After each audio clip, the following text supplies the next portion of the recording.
Holy crap, bro. I can't believe we got it. Get in. They sounded the alarm. Man, the cops aren't wasting any time, are they? This is the police. Get out of the car. Yeah, right. Let's get out of here.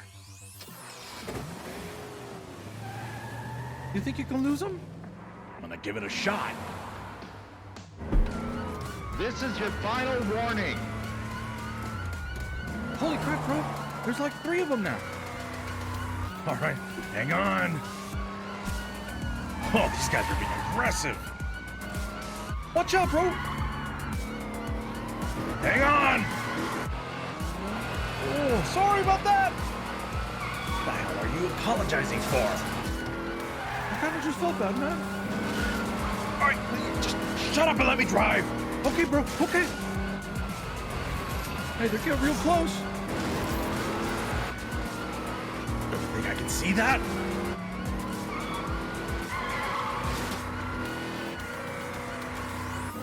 How about a better idea? Tell me where to go. I don't know. Try to head south? Head towards the border? The border? We're in San Francisco. There's no border here. I don't know, man. Head to the harbor, maybe? And do what? You asked me where to go! I asked you for a good idea. Okay, fine. Shut up and let me concentrate.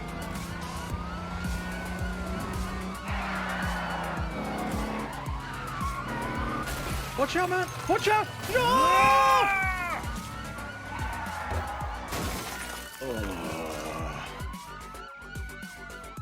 Bro, you gotta get up. We gotta go. Oh, okay. Yeah, let's get out of here. What you just heard is an example of a total audio production. From the get-go, it is designed for it to paint a picture of a story. From the alarm going off, to the conversation between our 2 crooks, to the situation that they find themselves in. And all of this is to paint you the perfect picture in your mind of what you are hearing and the story that they're trying to tell. Everything is planned out from the initial bell to the sound of the cars to the sound of the police in order to give you all of the cues and clues for you to build the story around it. This is important because when you're reading the script, you need to imagine what's going on, and sometimes you need to build these things in your mind ahead of time. It might be those people that are auditioning that do this, that are able to bring that extra element into their acting. So it's a good idea to know where the story is going to go, or even to build the background behind it, just to give you that little extra advantage when you're auditioning. Because the hardest part in all of this is the auditioning part, because you are making your own determination on what the scene is happening. Once you've already been cast, you have writers, generally, you have directors, you'll have people around you to help build this information and all of this together for you to give an awesome performance. But before that, you're just looking at words on a paper with probably minimal description. Based on the sentence, you have to build this world. You have to craft it and then react to what's happening in your mind as you're saying those lines.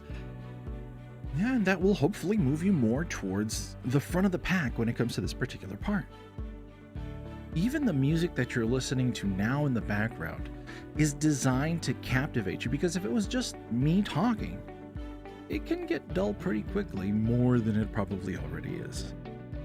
Consider this my love letter to those that put it all together.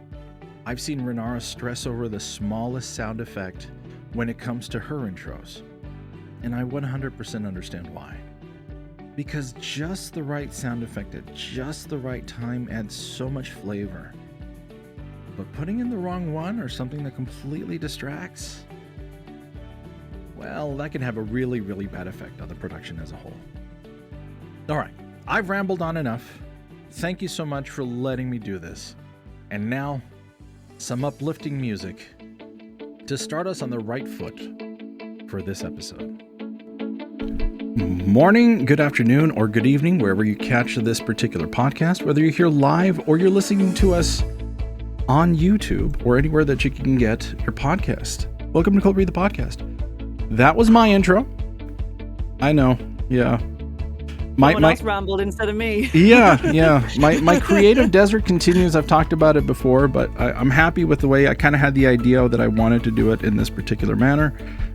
So I'm super happy to see where I can move forward in next month when we get it. So before I start rambling again, I know it's already too late, I'm going to check in on everybody who's here. So let's start with the other side of the world as we always do and say, hi, Renara, how are you doing? How was your week? Well, I'm speaking. That's an improvement from last week. I had no voice at all last Sunday because I got ill and it just completely went.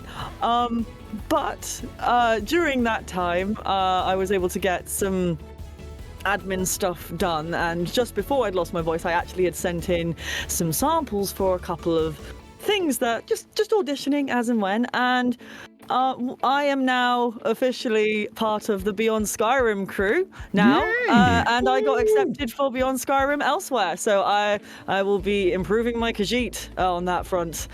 So I will be in there somewhere. So that's really awesome, and which is kind of cool because I'm joining all of my panel members from when I did my voice acting panel, which is really awesome. So I actually hey guys, look who's finally got their ass in gear and turned up. Nice. So I did that, which is really cool. And Skywind is progressing interestingly now because I have been officially, you will now hear my American accent because I am now voicing a key Imperial character that is one of those key NPCs you get quests from the main storyline. So you will hear my voice front and center now, which is so awesome because I was so worried that it would be absolutely terrible because you've all heard my original American accent. So it wasn't good. We all go somewhere. You're fine, Renara. So that has been official. I've been officially greenlit for that. So I'm excited. I've got a lot to do. Bravo. So I'm doing that. So yay. Very cool. Very cool. Well, happy to have you. I'm glad your voice is doing better. We're gonna check. Yeah, we're gonna check a little closer. Misty, how was your week? How are you doing? I am doing pretty darn well, actually, thankfully. So I don't know, in terms of the extra stuff that I've been wanting to do, upload on TikTok, stream, that's been a little, unfortunately, just I haven't kept up with that schedule quite well because busy. But I did have that good news that, well, we were going to share it last week, but that's okay. That I got onto the Feminist Fairy Tales podcast, the audio drama for the upcoming one, which is Princess Briar Rose, or I'm getting the title character. And we recently we did a rehearsal, so we're getting ready to record everything really soon. Super, super excited. That was the first time I've ever done a live rehearsal with the cast on over a call. It was just really, really neat to do that. And only been in projects where we all submit our lines individually, so that to get that chemistry in the moment and to really get the dynamic of the characters and talk about the project, it was something very nice that I hope I get to experience more of in the future. And apart from that, I also got asked to do a callback for another project, so hoping that goes well. Yay. So apart from that, just been a little slow with auditioning lately, but I will get back on track next week for sure. I feel you on the get back on track train, so. It's been crazy. Yeah, rough to find time sometimes. Well, welcome. Thank you for being here. Eldurrino, how's your week been? Well, I'm alive. That's good. I don't know. The week it's been okay. I was just working on lines for a couple of projects that I'm still working on. Try to put out some auditions. Haven't heard anything back from them. One of which was for a video game, and their deadline was the 22nd. So I'm hoping to hear back from them, either good or bad, at some point. Because that would be a really fun project to work on. So hopefully I'll hear something from them soon. Otherwise, This week has just been gaming, really. I beat Dying Light 2, which I was. I gotta say, Jonah Scott, dude, you are fucking kick ass, dude. Like, I was enthralled with his like all of his voice acting, and I know he streams on Twitch now. Ooh. And Does he? so I might need to try and contact him and see if I can get him in. Yep. I think Misty's about to lose it there. My Oh my god. If you, I'm not gonna handle it. I'm not gonna be able to handle it. Oh no! I'm so glad someone else is fangirling here because I started to feel like I was the only I person will doing that. die. I will literally die. Like. I was watching he did another show recently where he was talking about doing lines for it, and he's saying that he records for anime in the morning, and then like in the afternoon he had to go record efforts for Dying Light, and he didn't really have a whole lot to eat like in his drive between one studio and the other. He had like 3 like Fiber One bars or something. And so that just like really upset his stomach. And then in the booth, like he had to do like the sound of like a 2-handed weapon swing. And he's like, I know that on this next take, I'm gonna let one out. And so he did it, and of course he passed wind, but they were just like, nope, it's fine, we're gonna keep going, because obviously studio time is money, and he's like, he listened back to it, he said he couldn't hear it, so he's like, all right, fine. So yeah, otherwise I've now been sucked back into Destiny due to my own accord. And yeah, that's it. Well, welcome. Thank you for being here. And yeah, I mean, I'm in this kind of the same boat when it comes to this stuff. Work has been super busy. Last week I wasn't feeling great, so we ended up skipping the podcast. So we had two people sick, one person out, and then once again, thanks to Orange You Glad for being available as a guest. So sorry that we didn't make it in. I'm still working with J-Show Clips, still working with the Star Wars audio group. It's a ton of fun. Hoping to get into the booth to do auditioning. I'm in the same boat. It's hard. It's hard to find time. So you balance so many hats, no pun intended, for what I'm wearing, and you try to get it all together, and sometimes it just doesn't work out. But yeah, let's check in with our guest. So is it Chelsea Krause? Am I saying that correctly? That's correct. Yeah. Yay. So how has your week been? Before we get started on how you did all this whole adventure, how are you doing? Week was good. It started off last Sunday. I actually was able to meet with a fellow voice actor that I met via TikTok. Like they just reached out to me, and it was really cool. And we got to network and hang out, which is a big part of. I just moved out to LA, and it's a big part of why I moved out here. And I've been trying to do this thing where I audition for 3 projects a day, which turns into didn't audition today, so let's do 6 to catch up or whatever, I feel that.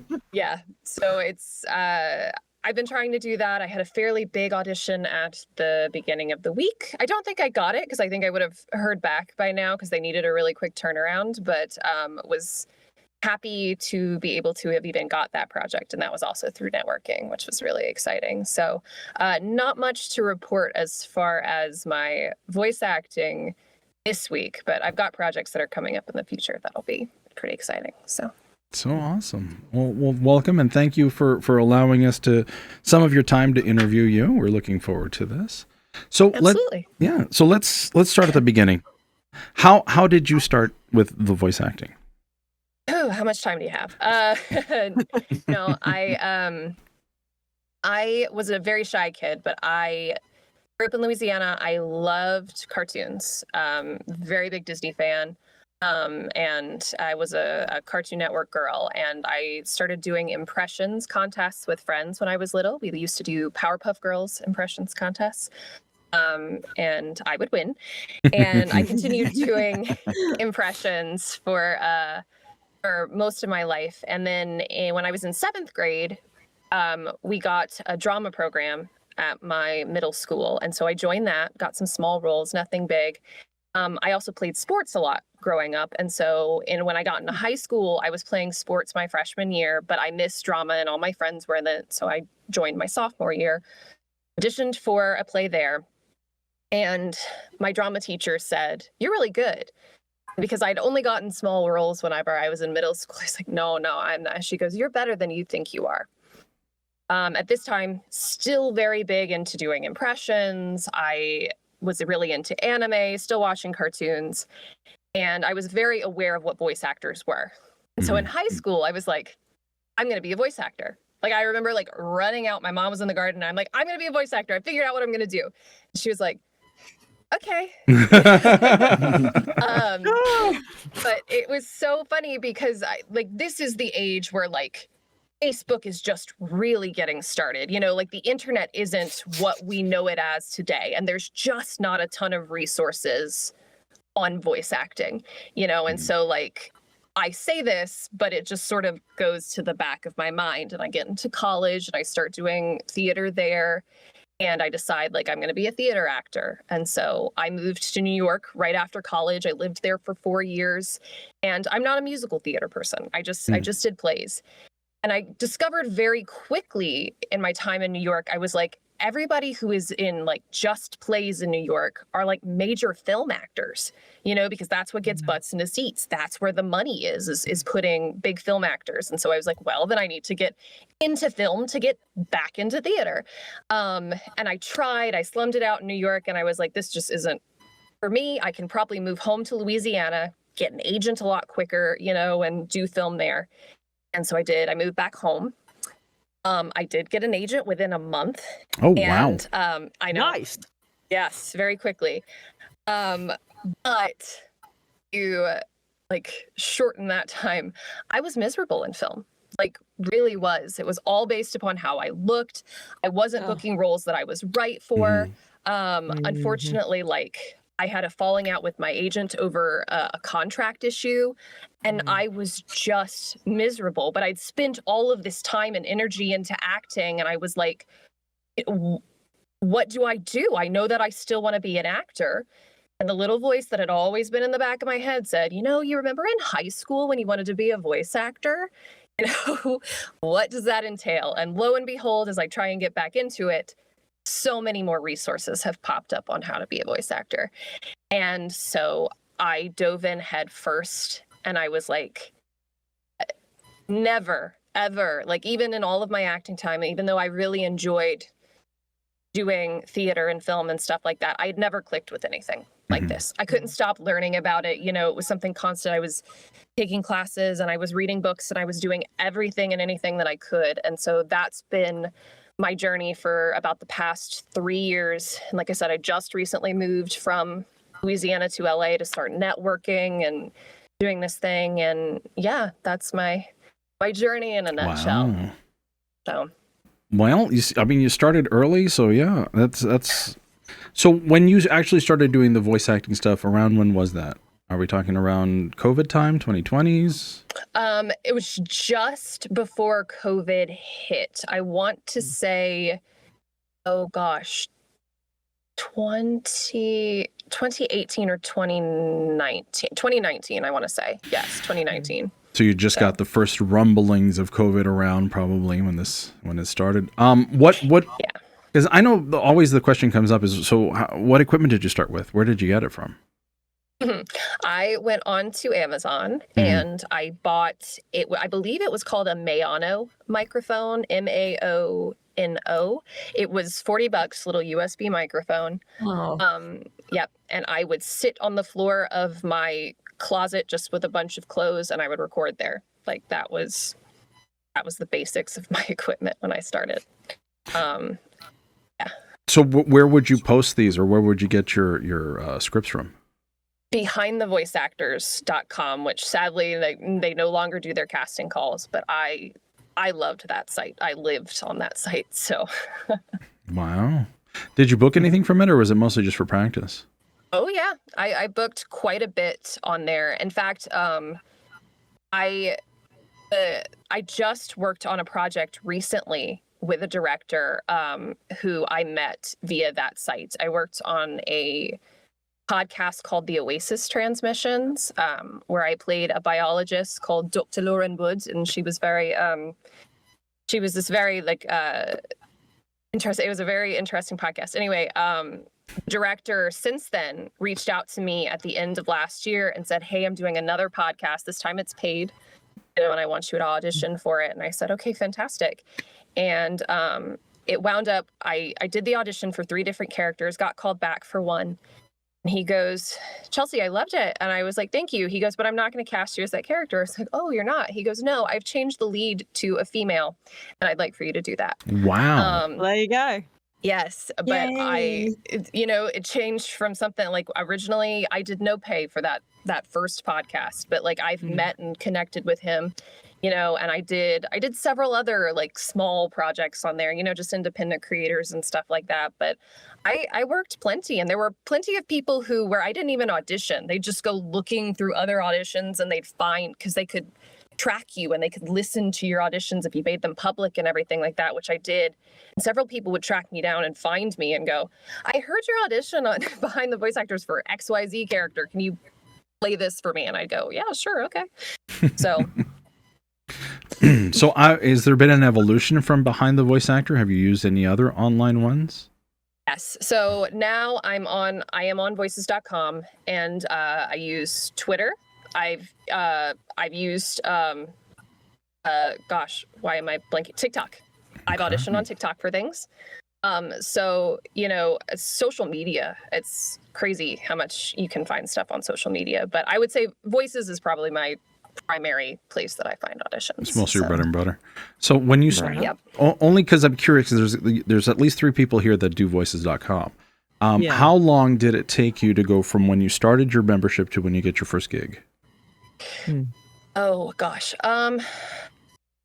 It wasn't all that long. Okay. I want to say maybe within a month or 2. Wow. Of me joining. And then I got something like not too terribly long after that. But then it became a hiatus. Like I took a hiatus from Voices for a long time because I was just in Louisiana. I was overwhelmed. I worked 6 jobs whenever I was in Louisiana. Mm-hmm. And so it was just absolutely overwhelming. So I do an audition when I could. And so then there was a long, long break of I didn't get anything at all, and I really haven't booked that much from Voices. I'm just now getting back into it, like I said, where I'm doing the 3 auditions a week, and I did just book something recently, but it's not been the super duper steady thing, but I've made enough to pay off the membership fee. So, and that's really, I think, the ultimate goal for anybody who signs up at voices.com. It's like, I've made my money back. I'm good. Yes. So while you're getting all these roles, are you still using your $40 mic, or at what point did you decide to do an upgrade? I upgraded right before I took my first big class because I didn't want to seem like a novice.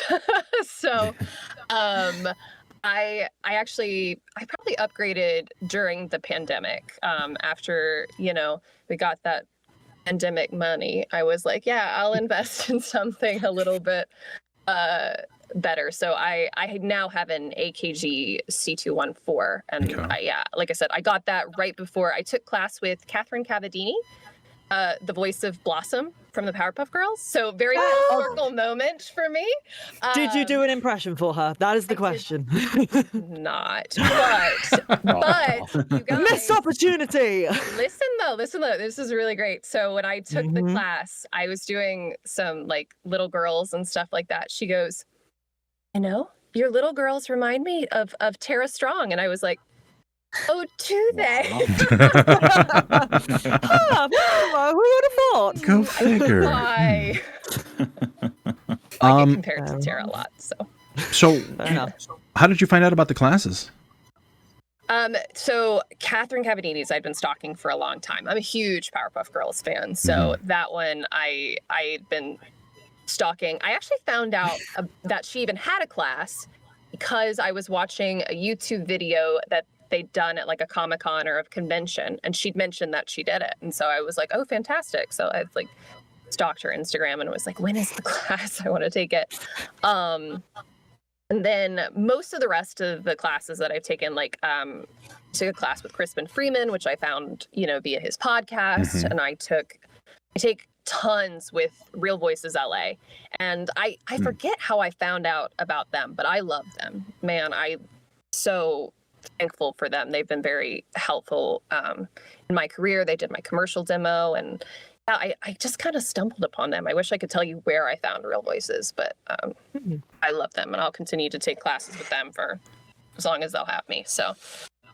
Chat has a comment for you. I'm going to go ahead and autocorrect because I'm sure that I know what that means. It says, being compared to Tara Strong must have made you feel like the prettiest girl at the party. I'm the prettiest girl at the party. No, I get compared to Tara a lot. But if you notice, our vocal patterns are very similar. So I'm very good at doing a lot of her impressions. Have been since I was a kid. But she's a big role model for me. I've met her twice now. She's lovely. Yeah, I met her at cons. I wish I could say I met her as a voice actor and we worked together. But that's not true. Right. Yeah, we just hung out last week, you know. Goals for the future. Yeah, for real. Goals for the future. Original animation. That's my goal. Well, that's also that's a good question. So you're talking about original animation that you do, or something that you're cast for as an original character in an animation? Yeah, something that I'd be cast for as original animation as a character. Like it's funny, I do have like a big idea for a series that I think would be fantastic, but I don't know that it would. Not that I don't want to say that it wouldn't go anywhere, but it's not a priority. No, but I would love to do original animation, you know, because I would love, like, here's my big goal. I would love to be on a show like DC's Superhero Girls or something like that, where it's a primarily like female oriented cast. Okay. Fair enough. That's like something that I would just absolutely love. But yeah, my favorites are things like Powerpuff Girls and Teen Titans. I'm a big superhero fan, so to be on something like that would be awesome. So heavy influence from the Cartoon Network. Yes, heavy influence from Cartoon Network. I mean, I watched Disney Channel and Nick too, but I was a Cartoon Network girl through and through. So You were going to say something, Renara? Sorry. Yeah, no, because I've seen some of the artwork that you have on your website, and I mean, I did film productions at university, so I know the behind-the-scenes sort of things of that, and I think you definitely have the skills to do like just a quick storyboard of whatever you think. So I'm the enabler here of the group. So I'm gonna say whatever you've got in your head. If it's just stick figures, I think it might be worth just making a storyboard, getting it down, having it there, and who knows, you might meet some people along the way. No, I'm always a person for that sort of thing. So, Encourager. I'm one of these people who I tease. I say, like, God bless me with so many gifts that I can't make money at. You know, because sorry. I'm it's taking true. that one.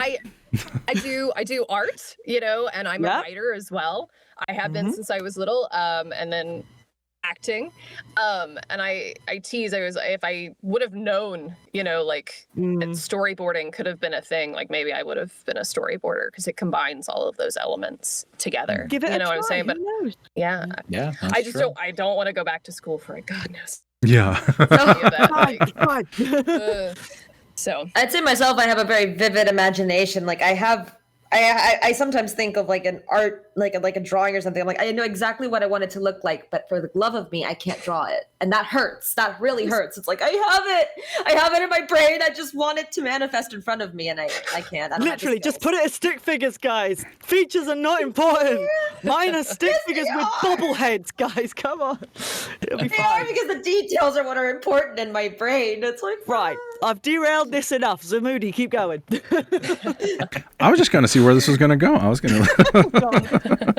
Nope. I've learned my lesson. No, there's no lesson to learn. Okay. So you've got your progress. You've got everything. So you started taking your classes. Obviously, you decided at that point you did a leap because you didn't want to seem unprofessional, right? That's what you mentioned before. Is there like a particular aspect that would have made it seem unprofessional? no, not necessarily, because Okay. we really didn't need microphones for the class. It's just, you know, it's an impressing sensei sort of thing. You know what I'm saying? Like that Gotcha. was just Gotcha. You just wanted, it was just a little leg up that might have given you on that. exactly. Gotcha. That was really all it was. So It's like the guy that shows up to his interviews with a baker's dozen of donuts. ooh, I'm gonna have to take that too. Okay. I'm just learning a lot today. I love your space. I see that you're in and unfortunately the camera's not working too great. Everything's a little slow, but we see you in a nice little enclosed foamed area. I'm assuming this is your booth. It's really, yes, it is my booth. It's not very big, but Cozy. this is a closet. Yes, it's cozy. That's a good word for it. Cozy. No, I converted. I'm in a studio here in California. I'm in Glendale. And I was very fortunate that it came with 2 closets. That was a big plus. Ooh. And so could completely convert this one while still hanging on to a closet for my too many clothes. So yes, it's converted, and I just got the foam from Amazon, and I'm sitting currently, but I don't normally sit in the booth. It's just when I edit, or if I know that it's going to be a really long day, I do have a chair that I have in here, but I have to explain to people, like, I have to take everything out and then put stuff back in as needed, and because I can't store, because it's a little too tight in here. So it's a needed space, unfortunately. Yes. Oh, so there's a lot of planning that goes around when you are actually going to be able to get into the booth, I'm assuming. Yes. The thing is, like, that foam does look like pretty thick, so you can tell it expands a bit from the wall, so it makes it feel a little bit more enclosed than it is. Oh, absolutely. Yeah, because I definitely was like, oh no, this is a really nice sized closet. And the second the foam got in, I was like, no, it's not. Have you found it to be a hindrance at all? Because I know when you do video game stuff, because I believe you did a video game it's a radio dispatcher. But has it ever stopped you, or have you hit it by accident? I don't know. Oh no, I thankfully I don't hit it whenever I'm like being physical in here. Yeah. I can contain it enough. But my God, there's like these pieces in the corner. I'm like afraid they're going to just come off, because anytime that I have to move chair around or mic stand or anything like that, I hit that on the way out. So okay. Yeah, but it's thankfully not yet been a hindrance. The hardest thing is like if I have to film myself, like for TikTok, because we've got to incorporate the light ring and exactly where that is and the microphone, and then like just cramming everything in. TikTok's the hardest thing when I have to actually like film for something, but just plain old recording is fine. So. Speaking of TikTok, I know we have one person that was already following you before we started.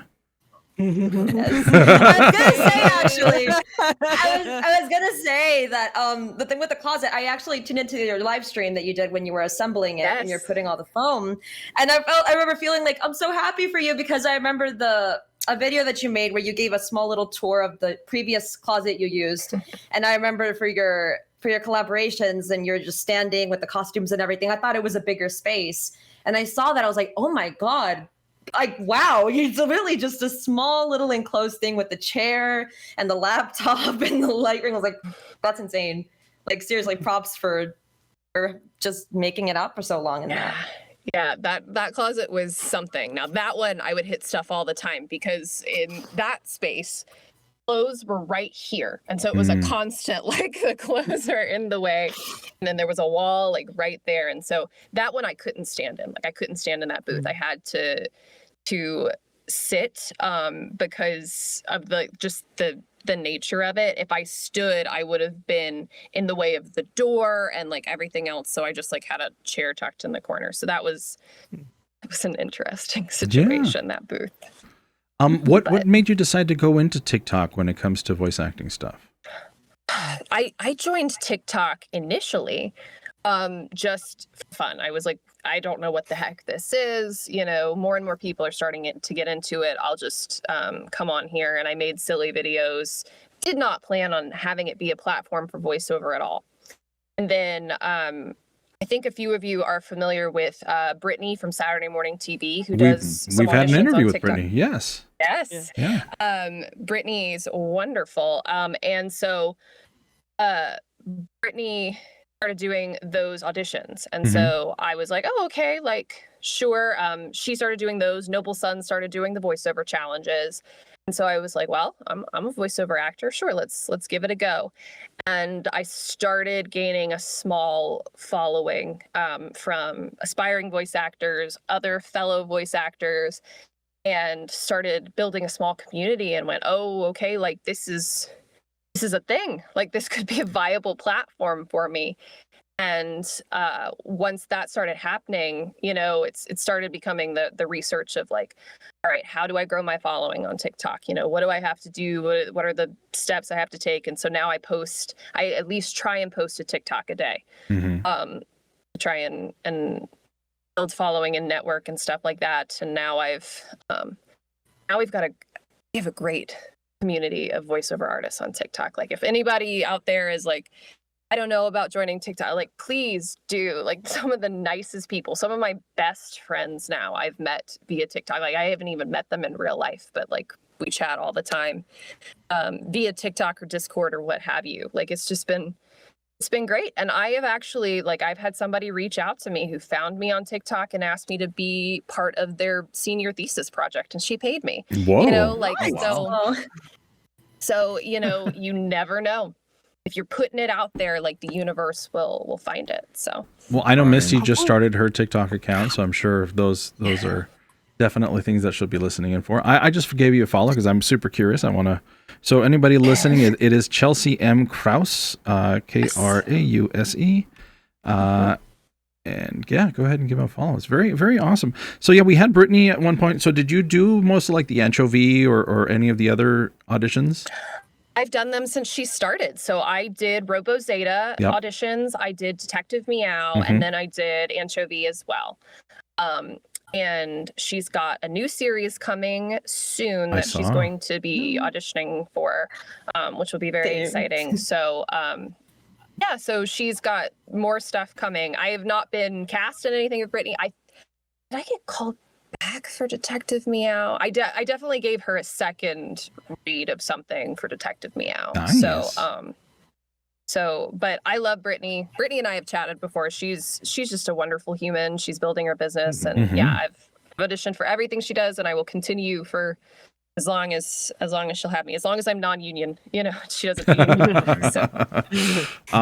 Just a plug again for Brittany. I saw yesterday on her TikTok she's looking for 3 voice actors, 2 actresses, 1 actor, Latinx.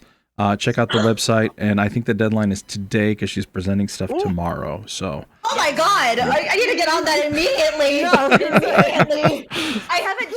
I haven't been like looking for TikTok stuff like the past few days. So I was like, oh my God, I need to get on that. They do need to be LA based or willing to travel. Absolutely. So, yes. It's hard, darn. It's for a major network. I know this major network. Yeah. Yep. Don't worry, Man, Misty. that I know the sucks. feeling. At least in England, must be near London or willing to travel.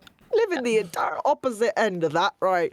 It's like with me, it's like the willing to travel bit. It's like, well, I have a full-time job, so I'm willing. I just don't have money. Yeah. Or I would have the money if I wasn't working. No. I wish I lived in LA. That's one goal. I to eventually move to LA since I know that's bigger, like at least more opportunities local, like actual like in person, but expensive. So it's a work in progress. It is expensive, yes. So Chelsea, earlier you mentioned you work at a theater, correct? Yes. Do you consider voice acting your full-time gig and maybe the theater's the part-time, or is it vice versa?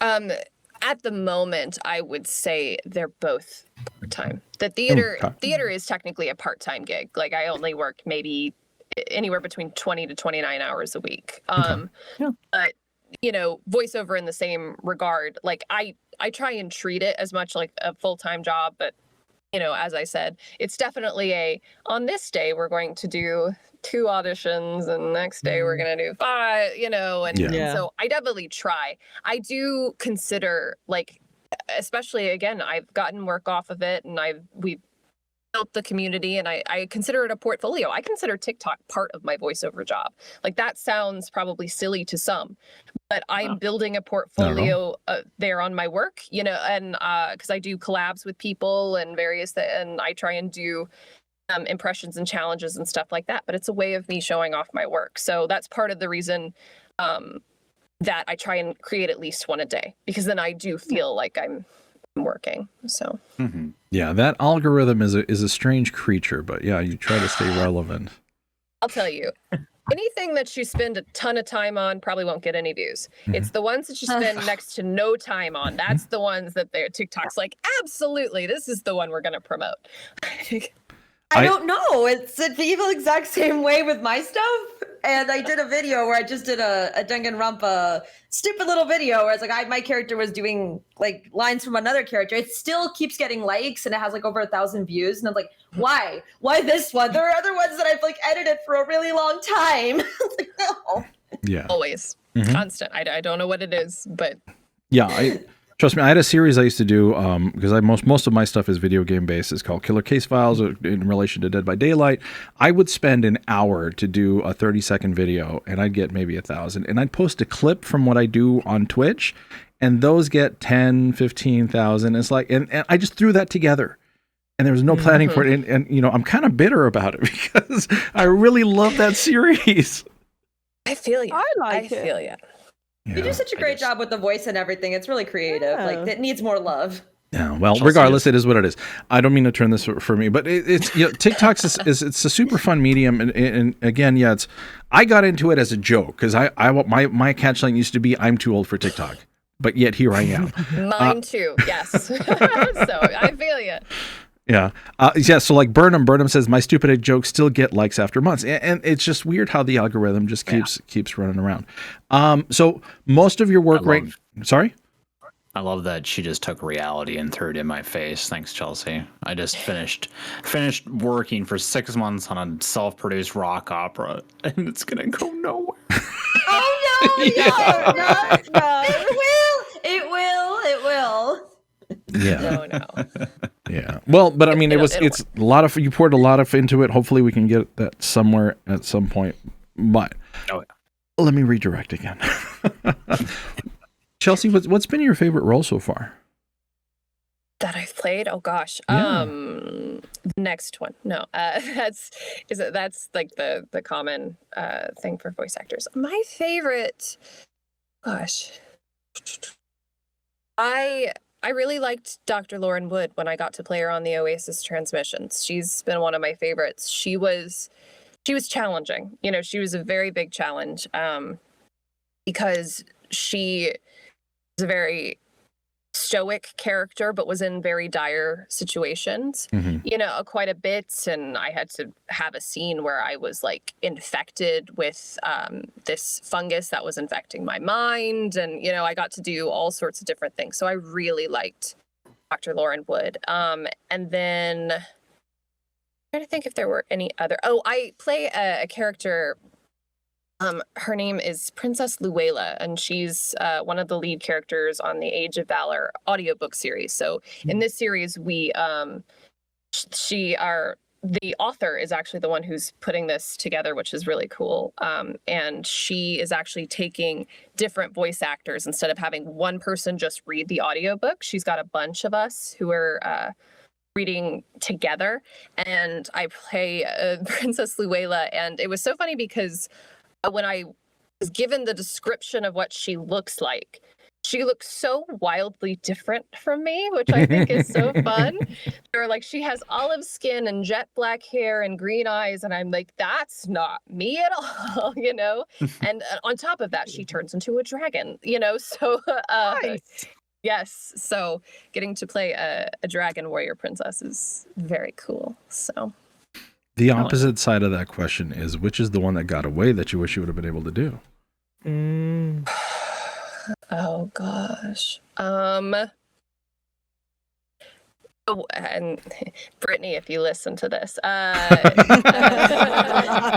oh dear, here we go. Detective Meow. I wanted to be Detective Meow really bad. No. So. Oh, I can understand that. That's okay. Before I get into my final questions, I'm going to check with the panel real quick and ask, is there any questions that you all want to ask? I have one. Choose me. Well, Dorino had his hand first, so Dorino? Dorino was first. So I actually wanted to talk to you real quick, stepping aside from voice acting for a second, to talk about your art. Because I was just looking through it and I noticed like you do a lot of interesting renditions of pieces based on like other work. Like I saw Avatar: The Last Airbender, and I was like, hell yeah. But I also see like, you know, Friends and Star Wars and The Road to El Dorado and all that stuff. So like, is this just something you do for like pleasure, or is this something that you want to maybe build as like a side business as time goes on, or do you have any plans for it? So there's a convoluted answer behind that. I tried to sell these on Etsy and I got taken down. Oh. Makes sense. Which is, I know. you know, that's really weird because I have seen a lot of successful products through Etsy or other self shops without any issues. So there has to be some like caveat to like not being able to use certain words or emblems or something, I imagine. I actually think why I got taken down was not so much an issue with copyright. I think, unfortunately, I logged on from like 3 separate things. Like I logged on from like my computer, my tablet, and my phone, and it flagged that as like spamming or something weird like that. But once you are banned from Etsy, you cannot get back on. Like it's just the way that it works. Yeah, they'll track your IP address and they'll do all of this stuff. It's a big thing. Yikes. So Yeah, great. I know. Yeah, and I was selling the digital prints. I do sell them on Gumroad, but it's not as highly trafficked a site as Etsy is. So I do have a Gumroad shop where I sell them. I've tried a few different things with art throughout the years. Art was the first talent that I had. It was something that for sure it was, as I grew older, it was something that I couldn't just do all the time. I had to be like struck with inspiration, or I had to, you know, like really be in the mood to do something. Yeah. And once I'm in the mood, like I keep going and I continue. And that's why like I didn't pursue art growing up. It's the same thing with writing. I became a writer like very early on, and a lot of people thought that I was going to be a writer. I was a creative writing major in college, and then I switched, you know. So I definitely thought writing was going to be a big part of that as well. But same thing, like I just have to be struck with inspiration, or I have to do these things. I haven't made anything for him in a little while, but I actually do make artwork for a friend of mine on his Twitch stream. Ooh. So I make nice. his emotes and stuff like that, and I've made some banners and things for him. So art has sort of like found its way into my life, whether I want it to or not. And I definitely want to continue doing art, but we'll see where it leads. I'm making some more of those because you were looking at the travel poster ones. I love travel posters, and I like making the geek ones. I'm making some for myself for my apartment, which I'll post on my page when they're finished. But they have to be very specific colors. So, but there will be more Avatar in that one. Please sell me some. I will buy them. There might be some bossing say in there. So you're shattering my heart right now. So on top of that, I also wanted to ask, because you had mentioned about writing. Do you find that either creating digital art, physical art, writing, do you feel like that has an influence on your voice acting overall? Yes. If I'm playing a character and I can see their picture, it's going to influence greatly, because I know as a visual artist, you picture these as real. They're your real life babies, and you know, you picture what they can sound like and what they look like, you know. And so I definitely use that. And writing influences a ton. There are some pieces of writing, I will say, that I take very seriously, and then there are some things that I ignore.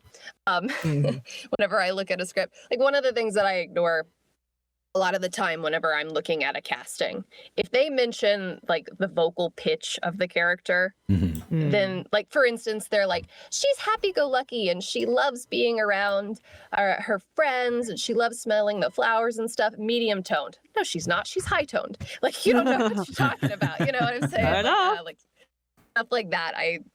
I ignore. But for the most part, like if they're really keying me into relationships, like that's a big one. If you give me a relationship to somebody else in the scene, I will take that and run with it, because I think relationships are one of the most important pieces of writing if we can establish them. And I definitely, I said, look at the characters and how they're drawn, and that will influence me too. Nice. Oh yeah. Any other ones, Dorina? Nope. All right, Renara, your turn. Yeah, I'm going to awkwardly try and do this. Right.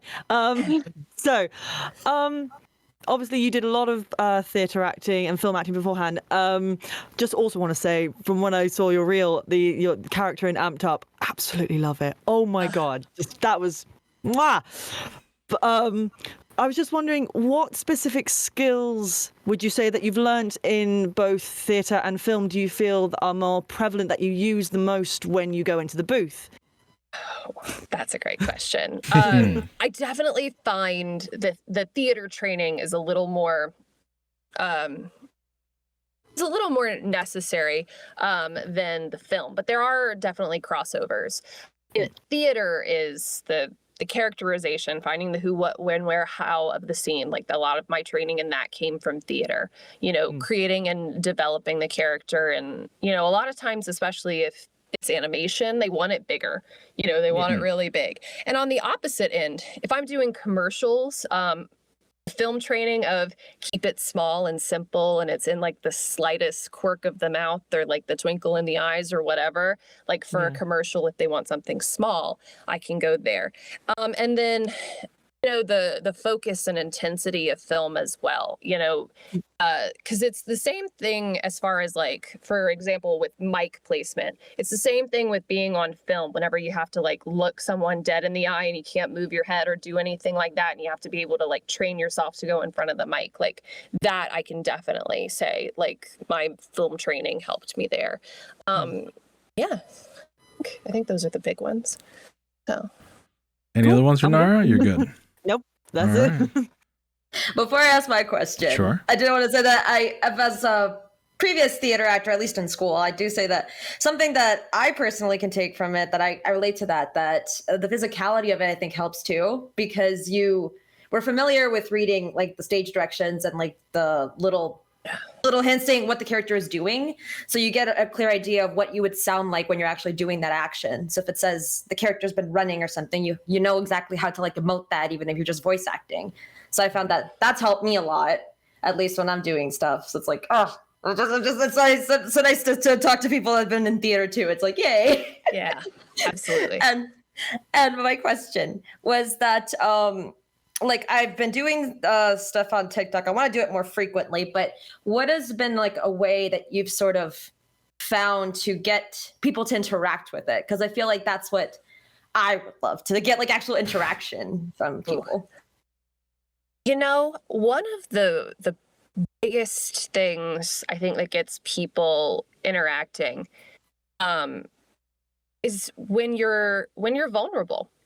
That sounds kind of weird, but one of the things that I find gets the absolute most interaction from me are any of the videos where I just sit and talk about voice acting, because people want to pitch in.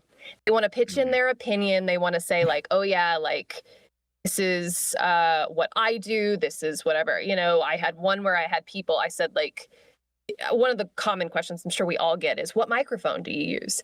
And I like made a video about like my mic, but how I picked my mic. And then I asked people, I said, hey, drop your microphones in the comments. And everybody did, like, here's my microphone. Because we as voice actors innately want to help. And so if you've got other voice actors on your page who are like trying to help other people, being vulnerable and just talking about the industry, like they want to pitch in their 2 cents, like they want to, we can't help but want to talk, like, so those are what I find gets the most interaction. Then the second thing, of course, is if you do any kind of fan work, somebody wants to give their opinion, like, oh, that was amazing, or oh, you don't sound anything like so and so. Yeah, there's the critics out there. They love to show themselves. Oh, they love to show themselves.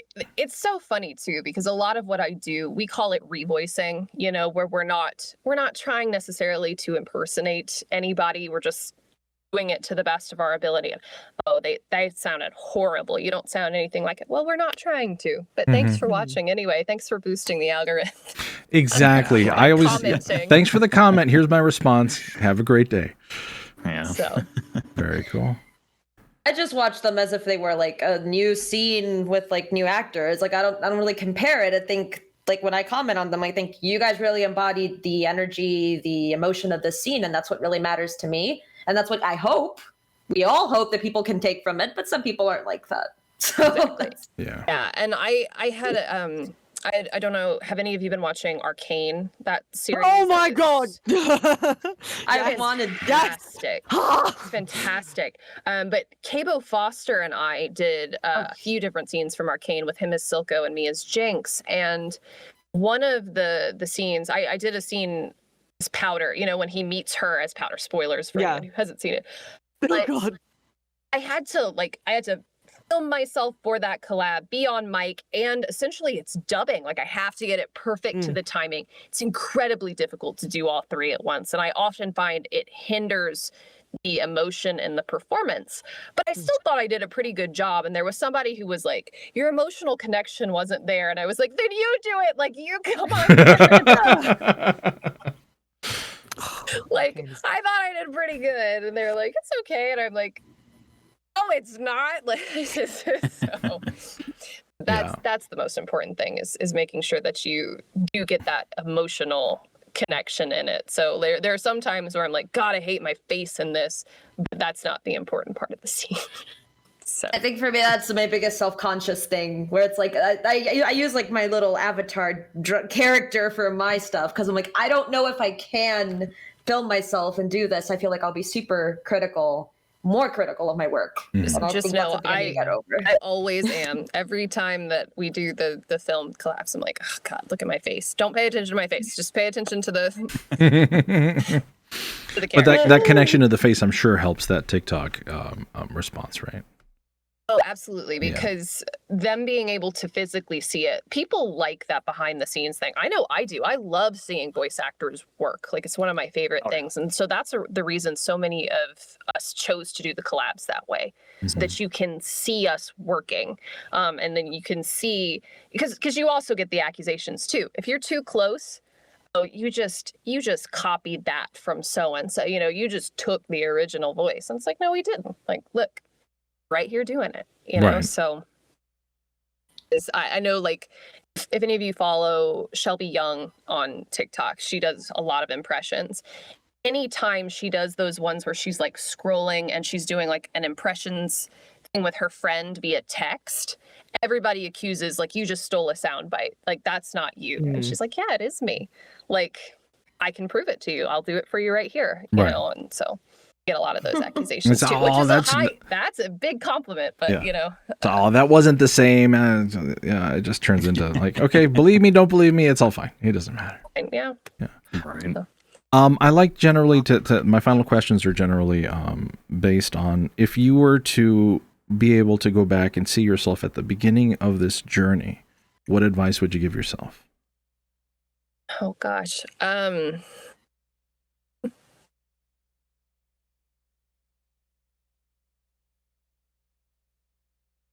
Don't change a thing. Love it. Really enjoying yourself, and you're going to be so happy. That's all that matters. Ooh. The feels on that one. Very well done. Yeah. Let me flip it over and say, because I'm sure you get the question a lot, is just, how do I start? I do get it a lot. I get it. My most popular video on TikTok, I still get the question, even though I've pinned a response at the top. I get it all the time. Is first, we all have heard it. I know as voice actors, start with I want to be a voiceactor.com by D. Bradley Baker. Yes. From there, I 100%. Would purchase book Voiceover Voice Actor by Tara Platt and Yuri Lowenthal. Purchase a cheap mic on Amazon and start practicing auditions on Casting Call Club Once you can afford a class, I would take one. Real Voices LA, I will say their name over and over and over again, have some of the best classes in the world for cheap. Those people know what they're doing. They're some of the kindest people in the world. And so I would start with their beginner class, which is taught by Mike DeLay and Katie Ziner. And from there, just continue to grow, mimic anything and everything that you hear on TV, from commercials to animation. Define where you want to be in this business and learn everything you can. And not everything is going to be for you.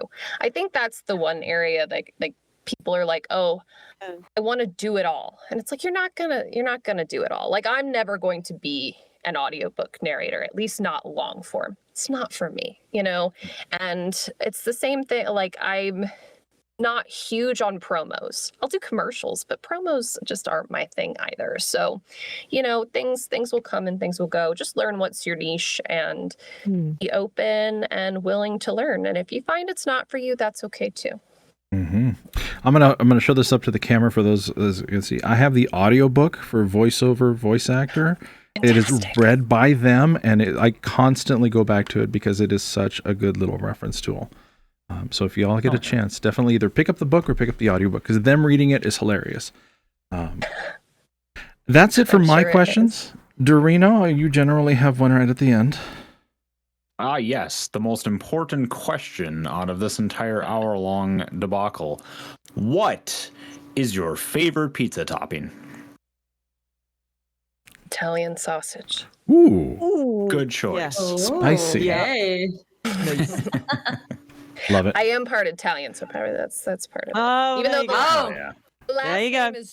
last name's German, obviously Krause, but highly It's French. sausage. It's fine. Exactly. Yeah. But Yeah. very French, obviously, from Louisiana, so Cajun French, and then Italian. My mother's maiden name is Porta.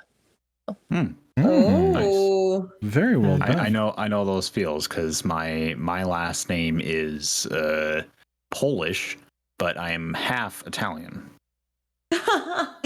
Yeah. Well, English. Neither is mine. I don't know where my last name came from. My mom's maiden name. I don't know where that came from. It sounds terrible. We don't. Oh God. mine's German. Mine's it's Riedel. So it's like Riedel in German. Yeah. So if you say it in German, you have to be angry. You have to, but it's Riedel. I love it. So, Chelsea, thank you so much for giving us an hour of your time and coming in and talking to us and giving out those tips and even the just the background of your journey. So thanks for being here. Thank you all. Thanks for having me. Thanks. We start again next week. We're going to have a topic. I still want to talk about the Futurama thing. I didn't get a chance to talk about it last week with John DiMaggio and his decision not to fulfill Bender. I think it's a good topic that we all need to spend a little time on it. Next intro, I think, is Renara. Yes. And I see rumblings already for a continuation in the Cold Read saga. So I'm looking forward to this. This one is going to be a funny one. Just saying, it's a funny one this next week. Good. I can't wait because I heard my part and it's gold. You both, Zamoody and Eldurrino, have to do that part, to be very fair. So I'm intrigued to see what Zamoody's going to do. So I like that we're becoming like this like buddy comedy. It's really touching, you know. Hey, it's where I saw it going. We'll go with that. Awesome. There I you go. look forward to it. So, ladies and gentlemen, thank you again for those of you that were tuned in or watched on YouTube or anywhere you can get your podcast. If you have any questions or comments, please feel free to email us, coldreadthepodcast@gmail.com, coldreadthepodcast@gmail.com. We also have the Discord that's up. If you want to drop in, the link should be right in the description of anything where you picked up the show. If you want us to listen to your demos or a piece of something that you put out there, we're very good about giving constructive feedback. We're not gonna dog you. We're gonna tell you where you need to go. We're gonna tell you it all very nicely, very openly. We've done it to ourselves, so look back on our episodes if you're all super curious. But until then, guys, thanks again. Thanks everybody who was here, and we will see you all next time. Guys. Bye. Bye. May the gods of Drink TikTok water. bless Chelsea with the playlist creation option because I know you need it. I need it bad. Use. Give me the playlist. Thank you. Yes. You all heard it here, TikTok. Catch y'all next time. Bye bye.